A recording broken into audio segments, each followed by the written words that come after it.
driving in right now, and the drive is absolutely beautiful. We went from the community of Great Falls, which is a little bit more commercial and residential, to this area, which looks completely untouched in like 2 miles. It's insane how much of a difference 2 miles makes. But we're about to pay at the pay station. It's $10 per vehicle. So we're close, and they do prefer cash. So I made sure I had cash this time.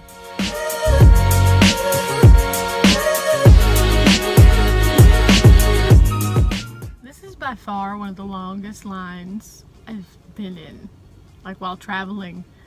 I don't know why it's so slow, but we've been sitting in this line moving up like half a car length every few minutes, but it's taking forever, like 20 minutes we've been sitting in this line. It's mid-afternoon on a Sunday, and I don't know if it's just because it's the weekend or what. A little strange moment just happened. I went to go pay for my entry, and they said they couldn't accept change. Now, I understand if you're giving them a whole roll of something, but I gave him 4 quarters to go along with my $9. That's a first. I don't know, that's kind of weird. Okay, so I figured out which direction the visitor center was from the parking lot, Great Falls Park, and while I was walking this long trail toward the visitor center, I went ahead and made my reservations for DC. So now I have officially locked in 5-night stay at a campground. Now for 5 nights in DC, I did some comparison work, and typically an average hotel is around $75. That's average. Now that doesn't take into account special events, the niceness of the hotel, so that's in between everything from a 1-star to about a 3-star average. Now if you're looking 4 and 5, well, let's not even go there. But for a single week, I can spend $100 versus $75 for a single night. So, got that done, and now we're off to the visitor center.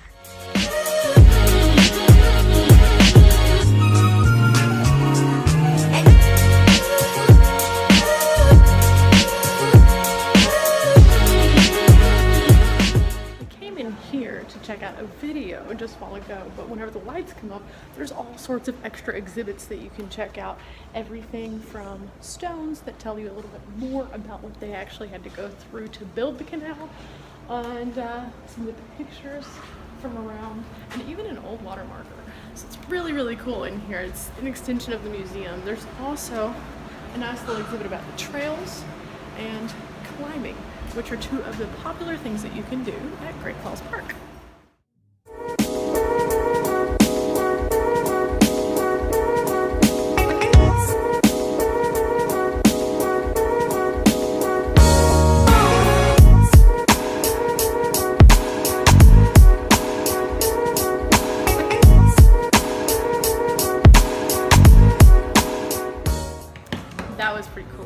Originally, they had these trolleys that would come out, and it was actually more of an amusement area than it was a historical area. So there was a carousel and things like that, and people would come out here and be entertained.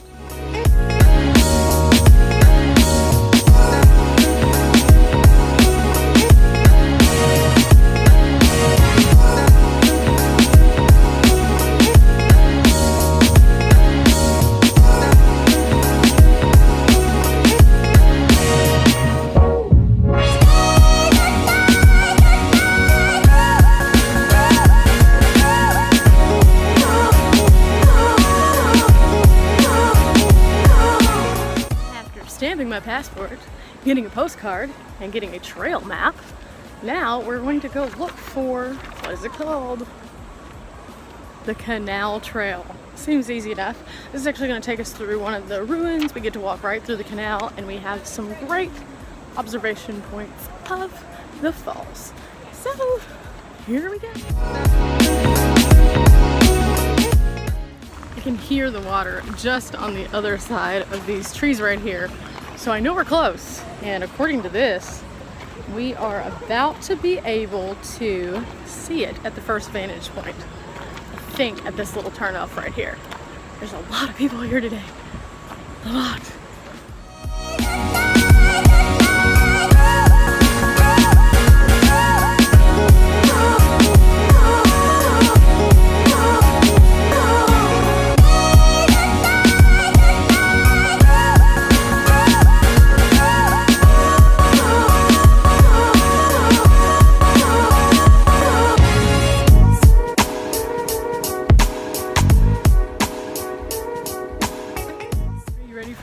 This is overlook number 1.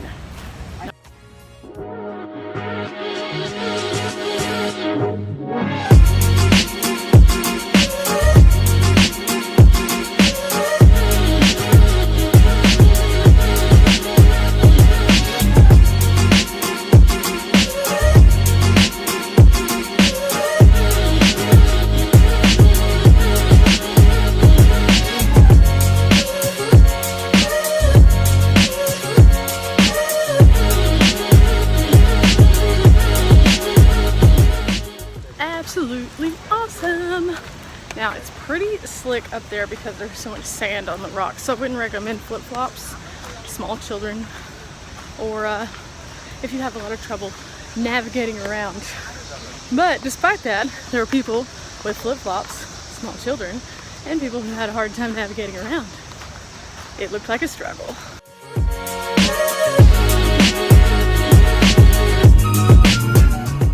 Grassy area over here next to the picnic area is part of the original Locke, and this part just looks like a ditch now. Up closer though, you can see that there was some rock that were still there. If you follow this, you get to observation point number 2. So we're gonna stop and see what the view is from this angle, which is about 200 yards this way. So we were here, now we're here. See how that works? This one looks a lot easier for people to navigate. So if you have flip-flops, small children, or trouble navigating, you might check out stop number 2.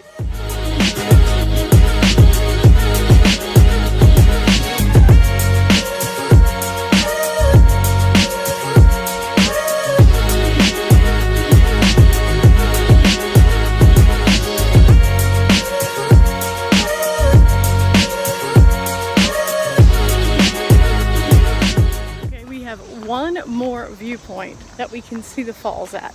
So we're comparing 1, 2, and 3. So far, stop number 1 has been not for the faint of heart. Need good shoes, climbing on some rocks. Not the best view. Stop number 2, nice and flat, pretty much for anybody, and really good view. But stop number 3 up here is supposed to have the most complete view. So we shall see in just a minute, I guess. Let's see.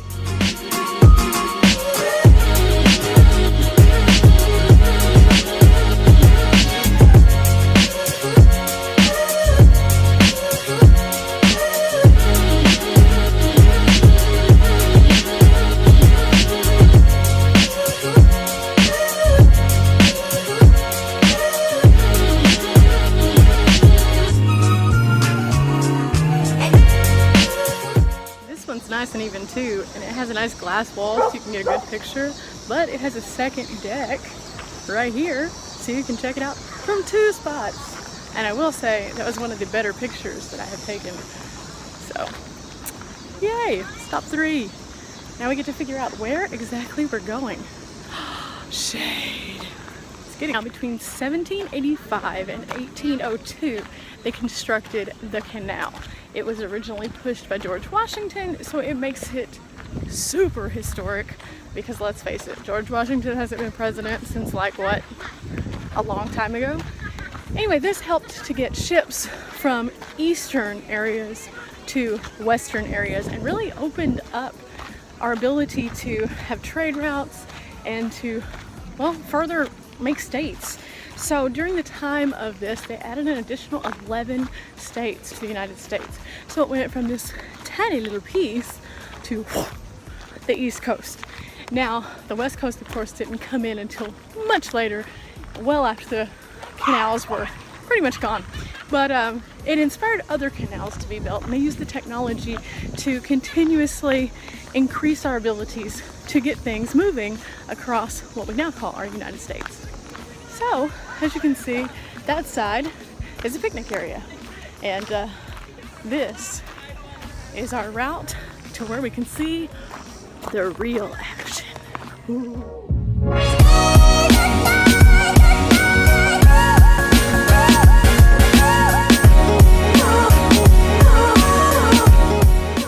Crossroads, and I think we're gonna go this way because it goes down to the Matildaville Trail, which is the old ruin area.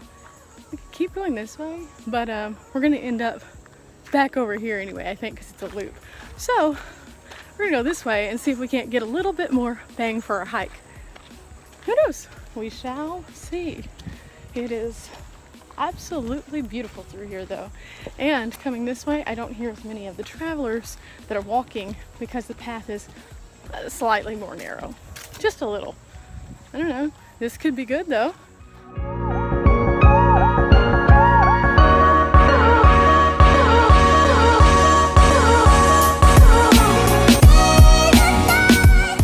Do you see what I see?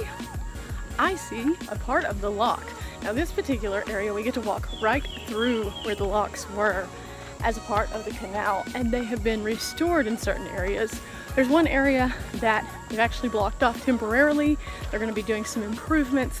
That's going to be this fall. So if you're coming anytime after fall 2018, they will have made those improvements. But this one wasn't caving, so we can walk straight through and see how the lock system worked with all of these bricks and pieces put together. And by bricks, I don't mean small bricks.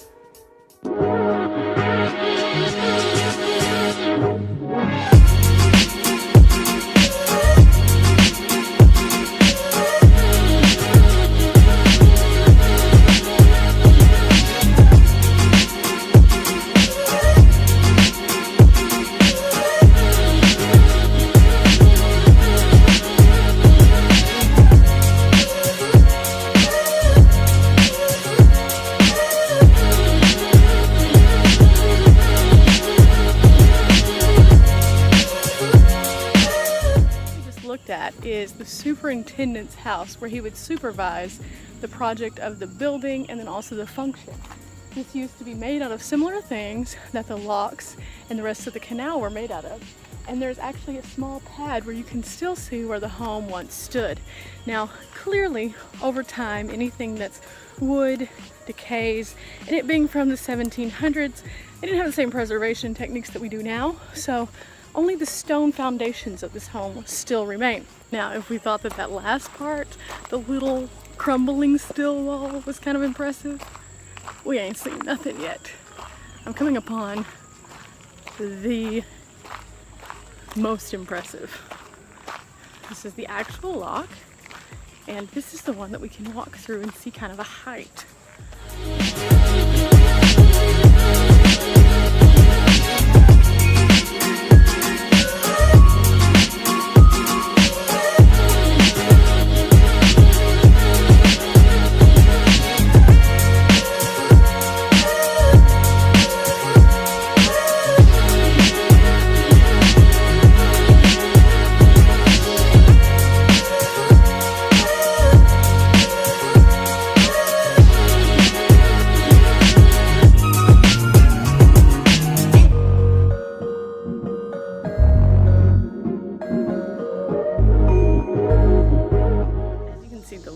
That they used on this. They used more than one kind of stone, and they put these together so finitely that no water could escape, and that's what made it hold water, so they can then release it through the different doors that they had that were made of wood. And as they released each one, whoo, it's muddy, different ships could come through, or boats rather. These were smaller and it allowed them to pass through up to 7 stories from where they began at the bottom without having to combat the nasty, nasty waters and turbulence of the rapids.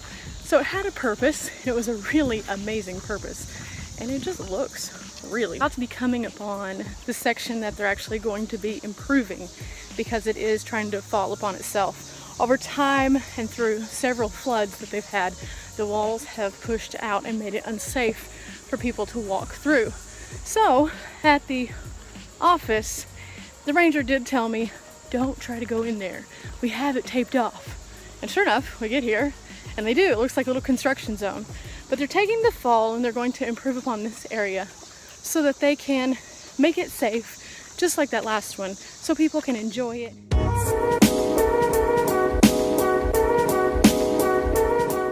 Now, versus staying on the canal trail, we're going to go over to the river trail now. It kind of snakes around the edge of the water and gives you this great ambiance of the river below. Just looking forward to seeing all the beauty that it has to show, and if there's any more overlooks that just might be a little hidden, but I can see them. See what I see? There's like a little side trail. That means we can go get a view. We're gonna be real careful because the ground is not even here and the water is right there. So let's check this out and see what this view is.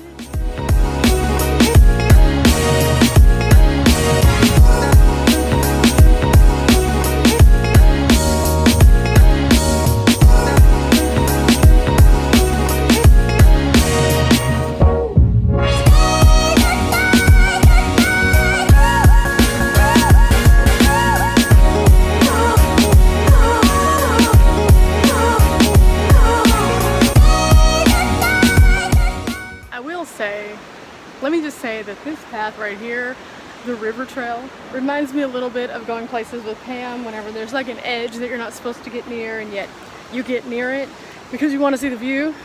At least this doesn't drop directly off. Well, in most places. It does in some. But it's one of those things that going on the river trail, you realize that it's beautiful over here. So you want to take in these views. And it's just spectacular to watch the people trying to navigate up against the current.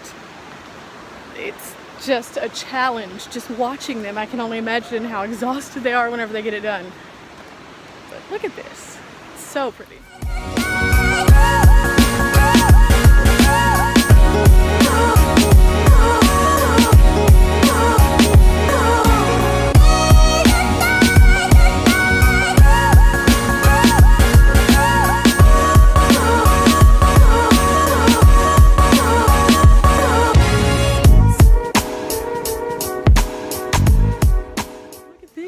We get to walk across this. It's really nice and it's very well improved, making us have a better view of what's down below. So we're going to be careful.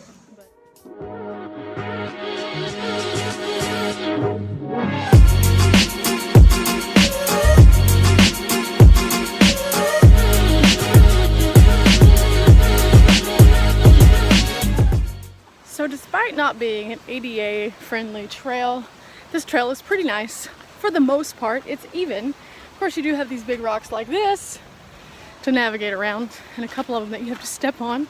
But as long as you're wearing good shoes with decent grip, no big deal. Just like that, we're back at the picnic area where somebody's food over here smells so good and reminded me that I haven't eaten today. So I think what I'm going to do is get back to the car, figure out my navigation, head to camp, and go cook, because I'm hungry. This should be a good evening.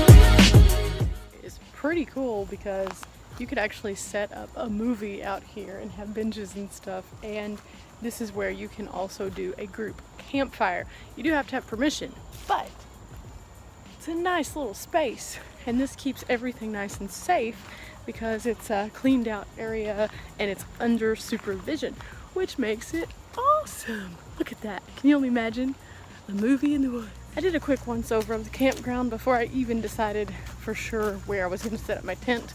I'm starving, so thought to get out the little grill and start making some food. So while that's setting up, I can set my tent up. This is gonna be home for a week, so I'm just gonna get real comfortable. And because I'm gonna be in one place for a week, I'm going to cook my meals every night here. I'm gonna go to the grocery store and find some things that I love that I can cook on the grill and make a little bit better, that I don't have to worry about traveling up and down the road with. So that's gonna be a fun thing for tomorrow. But for now, again, I'm gonna set up my little table right over here and then probably set my tent right in this area here. That'll be home.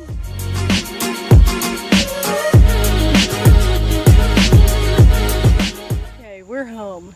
I went ahead and set up my bedding for the night. I have a sheet because it's really hot, but I also have a blanket just in case, because that's kind of what happened to me the other day. Now, if you can see right across here, there's another set of woods. I saw a deer. That's awesome. And I'm currently finishing off my food as we speak on my little camp grill. I'm doing some taco chicken and rice today. Nothing super exciting, but enough to fill me up and replenish me from today, which was a hard day. So I'm about to dig in, have a really good meal, and then go and take a shower because I feel so sticky.